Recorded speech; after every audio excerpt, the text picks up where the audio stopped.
Hi, everyone. Welcome to this week's episode. I'm excited to be joined by Nick, who is a designer and artist. Thanks so much for coming to the show. Very excited to have you. And yes, I guess the purpose of this episode again is to inspire and uplift and share people's journeys so that hopefully you are living your best and most happy life. So, welcome to the show, Nick. Thanks for having Awesome. Thank you. Thank this. you for having me. Yeah, I'm Yes. really excited to be here. Same. All right, so why don't we start with just the basics? If you could just share a little bit about yourself, what do you do? Where are you from? Just the basics for Yeah. I'm born and raised here in Queens, New York. An artist my whole life, and I'd say for the past 5 or 6 years of my life, I took that artistry to the digital world, and I am currently a user experience and user interface designer for the United States Tennis Association, so the U.S. Open. For those of you who are into tennis, you'll know who that is. Which is a long way of saying I design websites and apps for people. I love that you kind of Yeah, merged the two. It sounds like yeah. you love the artist, you love the creativity, and Hmm. then you merged it with your other, guess, passion. That's amazing. Yeah. They say find three hobbies, right? One to keep you creative, one to make you money, and one to keep you fit. So I turned one of my hobbies into something that could pay me, you know? I love it. I Yeah, love yeah. it. I think that's amazing. That's Hmm. amazing. So I guess I wanted to ask a little bit about because I know that a lot of people, besides their, day to day kind of, they also work on their mindset and they work on kind of going for what they want by shifting their beliefs. So what would you say were some of the best mindset tips that have helped you kind of go for it? Hmm. So I would say the biggest overarching uh, um philosophy for that has helped my mindset is the Stoic philosophy. And a big tenet of Stoicism is memento mori, right? Which means remember Yeah. you must die. Remember what? Sorry. You must die, basically. Oh, that's a good one. So yeah, it's another version of the whole carpe diem thing. Uh, Mhm. you know, our lives are so short, and there's no time to do anything that's going to make you unhappy. I love it. I love it. Yeah, I so agree with that. Basically, yes, if we're going to live this life and we're going to be here, why not pursue something we actually enjoy, right? Why absolutely. waste it on something that we don't even like? And we're going to be existing anyway, right? So it's kind of Right. like, I see what you Make it mean. worthwhile. Yeah. And That's I wasn't always living in that frame of mind. I spent, I'd say, a large portion of my earlier years just going with the flow and not really taking myself into consideration. Um, and what I made was, you do that shift? it was a culmination of a lot of things, age, and the realization that time flies. Because when you're young, you're immortal, and you kind of put things off. For me, at least, um, and I was just in jobs that weren't. I liked some of them, but they weren't really who I was. Mm. I did a lot of construction, and other things, and um, they were very like, what's the word? They weren't fulfilling. It was just day to day things, the small tasks and projects that were just um, they didn't fill me up. They didn't light me up. So my work now is a different story. every design change that I make on a website affects hundreds of thousands of people. And that just, it brings a different dimension to things. Yeah, no, I understand exactly what you're saying, because I feel like a lot of times on people's journeys, they do something they don't like. And because they see how miserable it makes them feel, it sometimes can propel them and push them to chase for what they do like. Absolutely. Absolutely. Sometimes So speaking of misery, right? yeah. I saw a therapist for about a year, maybe over a year, because, so as an artist, right? A lot of times, artists are really tied to, like, their identity is tied to what they do and their work and the output and the outcome of their creations. So I was in a job for 9 or 10 years, family business, and it was just wasn't working, right? And I kind of fell into sort of like a depressive state because of that disconnect, right? I tied my identity to my work, which is not a good thing to do, right? No. Now we know. Yeah, what you do is not who you are. Can you elaborate a little bit on that? I'm so curious, because I feel like a lot of people do, unfortunately, feel that what they do is exactly who they are. Like, what made you kind of separate those two? Yeah. So just to frame it, when you walk into a party, you're at a wedding, and you meet someone new, what's one of the first things they ask you? What do you do? That's what it is. It's this societal pressure, and sort of just like, it's a norm, right? For someone they size you up in conversation. Yes. They want to know how much you make, basically, to show you the appropriate amount of respect. I don't know what it is, but it's one of the first questions you get asked, and that is what got to me. It's like, how do I want to respond to that question? And that's where I started feeling out of alignment, because the way I answer that question is not what I want to say. Oh my God, I can so relate to that. Because same with me, like there used to be jobs where I didn't identify with what I was doing, and I didn't like that people would identify me as a person relating to what I was doing as well. Same as what you were saying. So that was not resonating with me as well. I can definitely relate to that. Yes. Yeah. So with some help, I figured out that was really the root of the cause of my mood. So got to work and had tough conversations with the appropriate people.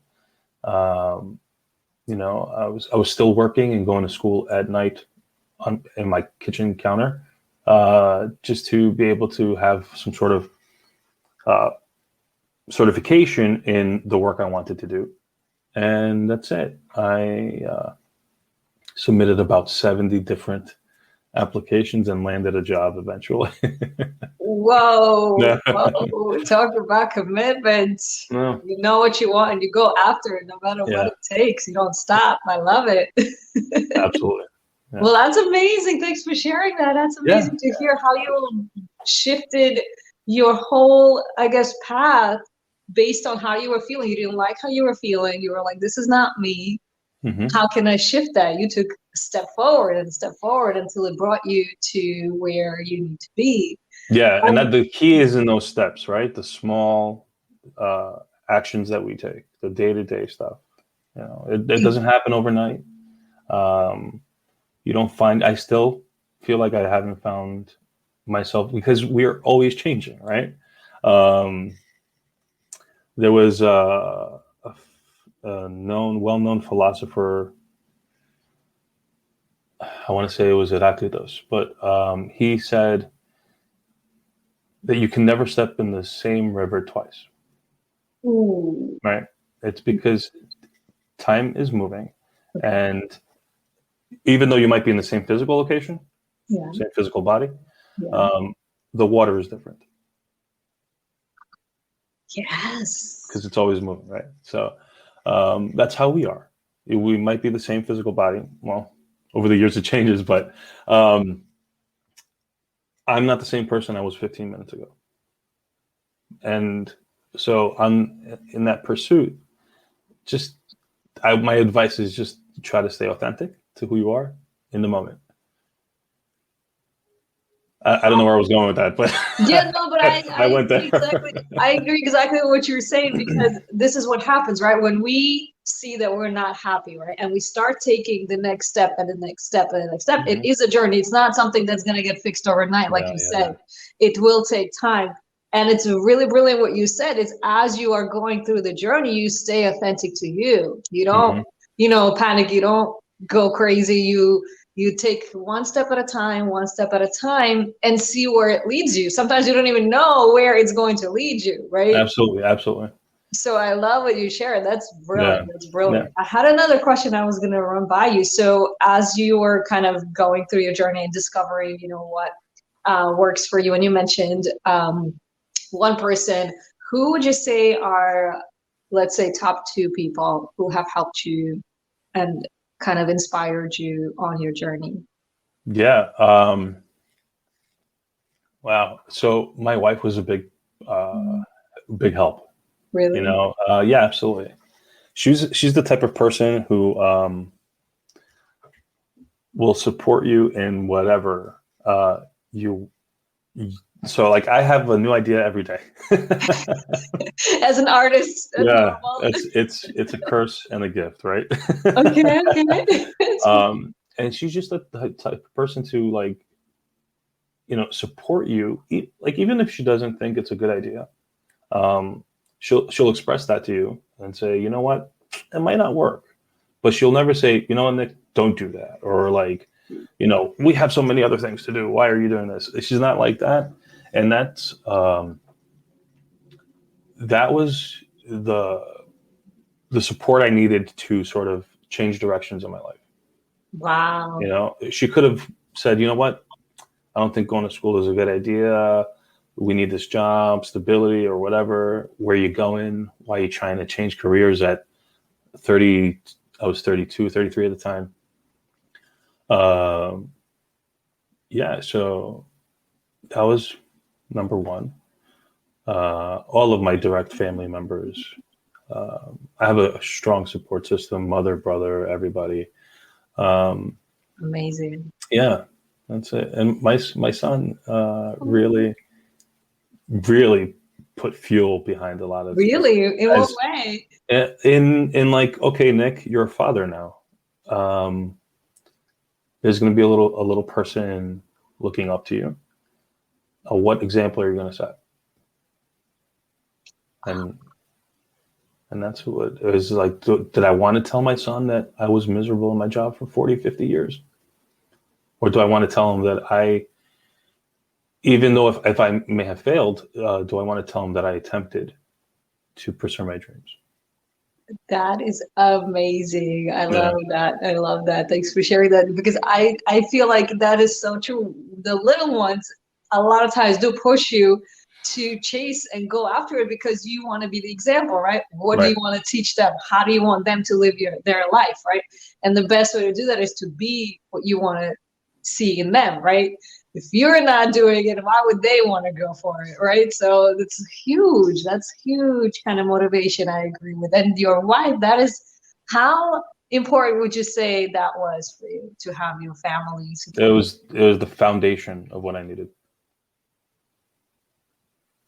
That's amazing. That's Yeah, amazing. I feel like a lot of times, yes, because they are kind of a major part of your life, and then without that support, it can be very difficult to go for what you want on your own and kind of of course. against Yeah, that. So I feel like that's a huge, absolutely. And huge. I've been there. I've been in relationships that were very limiting, very closed-minded, and it's not a healthy place to be.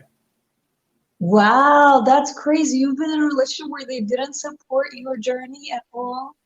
Yes, yeah, long term as well. That is Yeah, yeah. crazy. You see, and how did that affect it? How did that affect Yeah, it? it's night and day, night and day. I was in a very dark place. Uh, in one part of my life, and that was pretty much the um, what's the word I'm looking for? Just like basically the whole ecosystem of the relationship, my family relations, because of the relationship, um, all of that led me down the dark path, drinking and such. And so, like, you don't want to be there. You don't want to be there.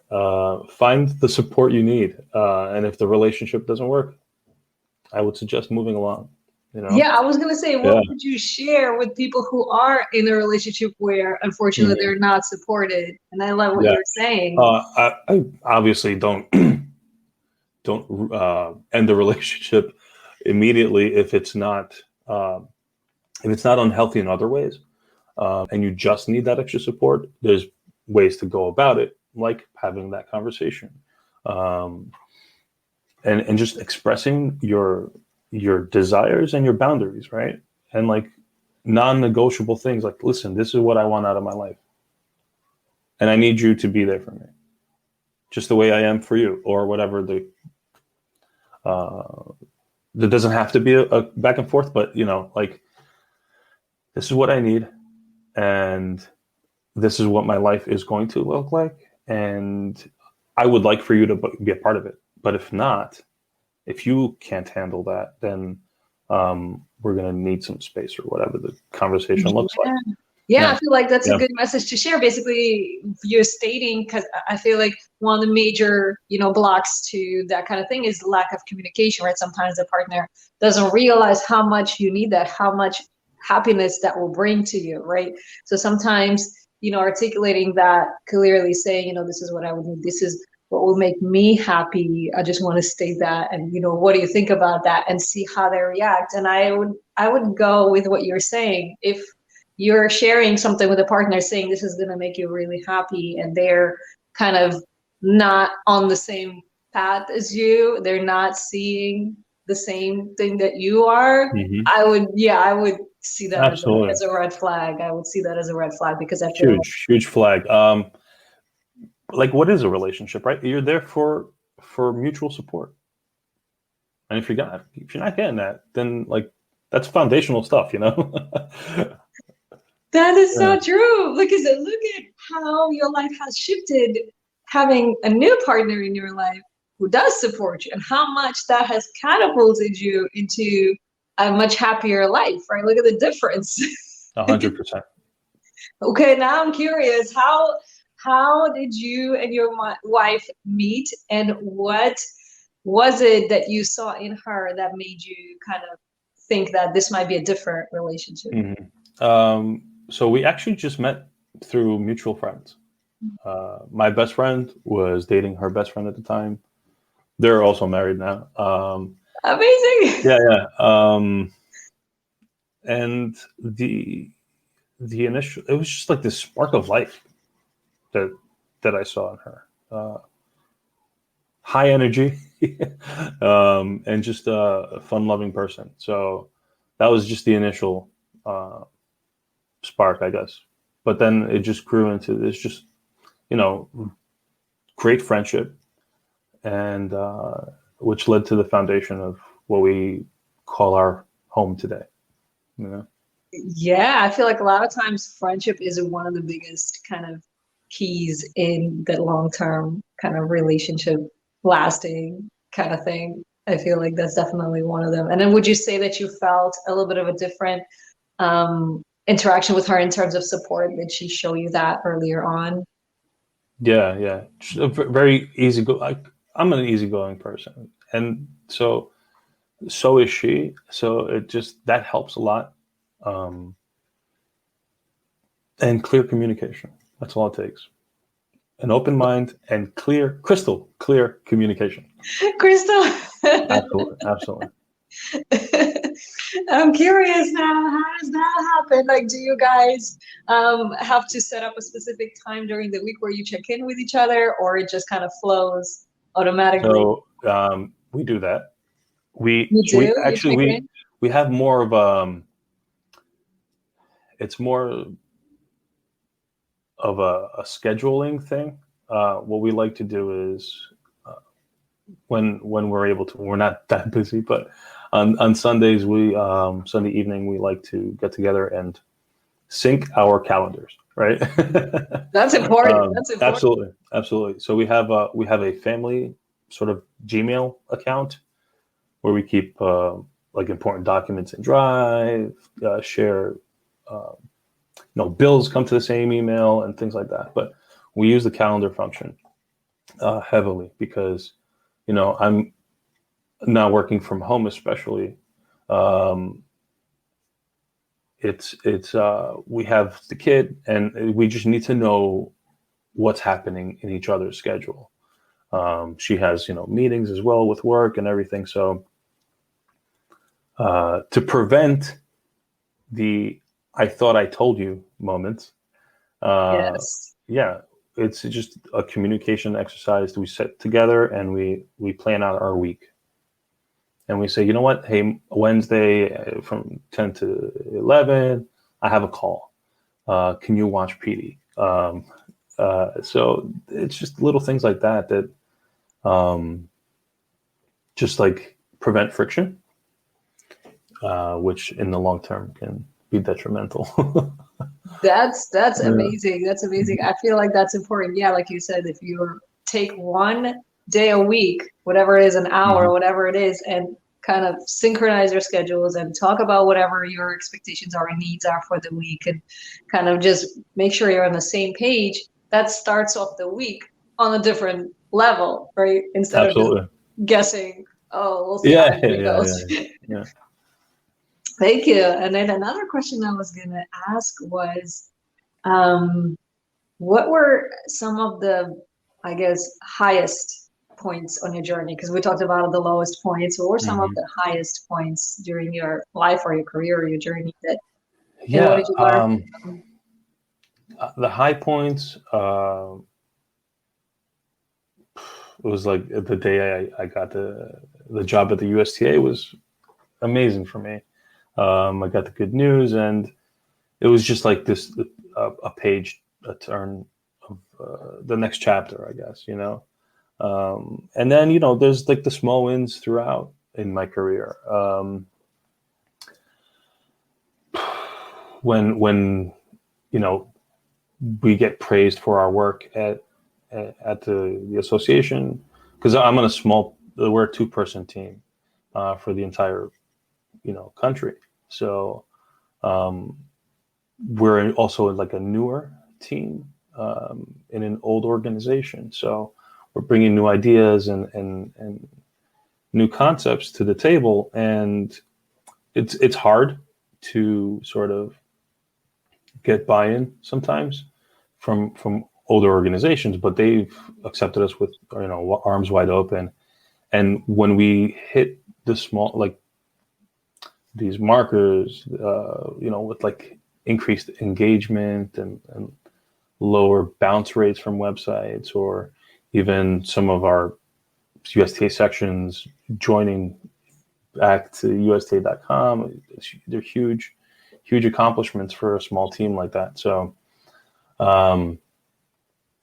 yeah, all of those things sprinkle highs throughout life. Yeah, Uh, for sure. yeah. I understand. And then what would you say, I guess, as an artist and as a creative person, I'm Hmm. guessing that you are a little more in tune with your spiritual side than other people are. How big of a role would you say spirituality plays in your life or in your journey? Um, yeah. So that's an interesting question. Okay. Um, you, I have to believe that um, that this world is not random, right? Um, even if I believe in the Big Bang, right? But even that, so as a designer, I understand the grand design of things, and I I frame it for myself this way sometimes. When my son smiles, I think there's something divine in that, because I had to meet his mom. My wife's parents had to meet. My parents had to meet. Their parents had to meet. Going back and back and back and back. And those are billions, if not trillions, of moments and decisions that had to happen for me to be in this present moment to see him smile. Is it coincidence? It could be. Is it a grand design of some sort? Possibly, right? We don't know. So, along those lines, when it comes to someone's career, you have to think about the trillions and trillions of instances that had to happen for you to be there. And then find meaning in your present work when you think of the trillions of instances that will happen in the future. So if you have a job currently that you're not happy in, let's say, for instance, you install carpeting. I don't know, something random. Okay, that's fine. Yes. Something random, but it's not your favorite thing to do. You're just there because it was something you found to pay the bills currently, and you're there working and working and working, and you're telling yourself, "I wish I wasn't in this situation. How can I get out of this situation?" The key to getting through that moment is to find a meaning in that second. And you tell yourself, I may not like what I'm doing, but what I'm doing is not, what's the word I'm looking for? Basically, what I'm doing now has a purpose. So in a month from now, there may be children playing in this room, and they'll be safer because of this soft carpeting. Those children will grow up to have children of their own, and this carpet might be around, and they'll play on the same thing. And basically, what I'm trying to explain is there's divinity in this web of life. And yeah, thank you again. Take care. Bye. Bye.